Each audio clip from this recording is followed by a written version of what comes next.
for Congress to specify which books are permitted and which books are not, and to use the specific The answer number. is obvious, no. All right, joining me now is someone who has been very outspoken about the left's gun grab, author, columnist, Coulter. How are you? Fine. I don't even need to say Ann. Everybody knows who you are.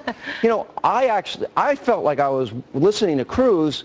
I felt like I was listening to a Supreme Court argument because he's talking about, all right, well, the First Amendment, does that mean that you're going to ban some books, not other books? How do you justify it? The Fourth Amendment, search and seizure. I thought he made a really good case, and she got pissed. Yeah, he asked some very important questions, and Dianne Feinstein, like her other I am woman, hear me roar, Democratic female, Hillary Clinton, as soon as they get a question they don't like, they start crying.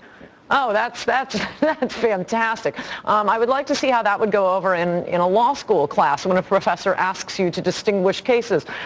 I have been very educated, and I'm offended by that question. I spend half my life near the Constitution. On college campuses with co-eds at the mic crying to me and stamping their feet and telling me they're offended. It's going to be harder for me to tell them now that's not an answer.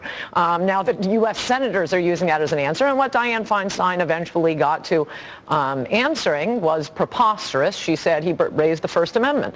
And she said, well, we ban child pornography. The very answer proves the absurdity of what is happening. The First Amendment protects speech. It does not protect photographs. It certainly does not protect photographs of genitals. If we interpreted the Second Amendment, which protects arms, the way we interpreted the First Amendment, you would have a right to your own personal nuclear weapon.